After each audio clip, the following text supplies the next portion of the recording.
Si tu penses très fort à quelque chose, tu finiras toujours par l'avoir. Ça fait bien longtemps déjà que j'ai écouté cette affirmation pour la première fois. Pourtant, il m'a fallu beaucoup de temps pour la comprendre. Cette affirmation a été mise au devant de la scène avec le livre Le Secret. Peut-être que vous connaissez. Même un film a été fait sur le sujet. Néanmoins, ce sujet fait encore débat, ce qui me semble logique, car seule l'approche spirituelle aborde le sujet et se contente de faire appel à notre foi. C'est ce qui fait que les plus cartésiens d'entre nous ne sont toujours pas convaincus. Bonjour à tous. Aujourd'hui, je vous propose donc de parler de ce sujet et de l'approche neuroscientifique qui, selon moi, est très intéressante et vaut le coup d'être écoutée. Alors je vais essayer de vous synthétiser ça le mieux possible. Alors savez-vous que nous ingurgitons chaque jour environ 5 millions d'informations? Bon, je vous rassure, nous le faisons inconsciemment, principalement par nos 5 sens et notre imagination. Et heureusement, nous n'en avons pas conscience, sinon on deviendrait fou. Seule une toute petite partie de ces informations remonte à notre conscience, car en fait, notre cerveau fait le tri. Alors, comment il fait le tri? Notre cerveau utilise un outil que l'on appelle le système d'activation réticulaire. Peut-être que vous connaissez déjà. Si vous ne connaissez pas, je serais ravi de vous en dire un peu plus. Alors, comment ça marche? Je vais vous l'expliquer avec un exemple. Alors, imaginez que vous voulez acheter une voiture. Bon, je vous laisse choisir le modèle, en tout cas celui que vous préférez. Alors donc, imaginez que vous voulez acheter une voiture.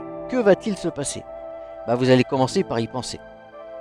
Vous allez vous renseigner sur les différents modèles, leurs caractéristiques, les couleurs, le confort, la puissance, que sais-je. Vous allez peut-être même vous rendre dans un garage pour l'essayer, obtenir un maximum de documents. Bref, ce qui est sûr, c'est que vous allez y penser de plus en plus. À ce moment-là, le système d'activation réticulaire va comprendre que ce qui est important pour vous, c'est l'achat de votre voiture. Et qu'est-ce qu'il va faire? En fait, il va remonter à votre conscience toutes les informations correspondant de près ou de loin à la voiture que vous convoitez.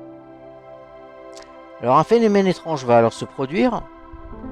En fait, vous allez tellement y penser que vous aurez l'impression de voir la même voiture partout, la même voiture que vous voulez acheter. Vous verrez, c'est très bizarre, mais faites le test ou ça vous est peut-être déjà arrivé. Vous avez en quelque sorte programmé votre cerveau en vous concentrant sur un sujet précis, en l'occurrence ici, la voiture. Cela permet à votre cerveau et donc à vous de focaliser votre attention sur le sujet et de pouvoir ainsi identifier chaque opportunité qui peut se présenter à vous et vous faciliter l'acquisition de la voiture ou des connaissances qui vous permettront d'acheter au mieux votre voiture. Alors évidemment, on peut dire aussi que ce système d'activation réticulaire fonctionnera de la même manière, quel que soit le sujet. Alors une dernière précision utile avant de terminer ce podcast.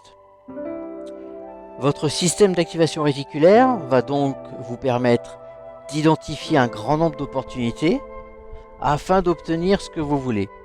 Mais contrairement à ce que certains prétendent, tout ne va pas vous arriver sans rien faire. Il ne suffit pas de vous mettre dans votre fauteuil, de penser très fort à quelque chose en se disant « Ok, j'attends, j'y pense très fort et ça va arriver ». Non, il faudra quand même savoir passer à l'action pour saisir les opportunités qui se présentent. Ah ouais, si vous faites rien, vous n'aurez rien. Bon, en tout cas, vous pourrez toujours essayer. Voilà pour ce podcast. Je vous laisse bien sûr réfléchir à ce que vous venez d'écouter. N'hésitez pas évidemment si vous avez des questions à les poser dans les commentaires. Je me ferai un plaisir de vous répondre. Et en attendant, écoutez, je vous souhaite une bonne fin de journée.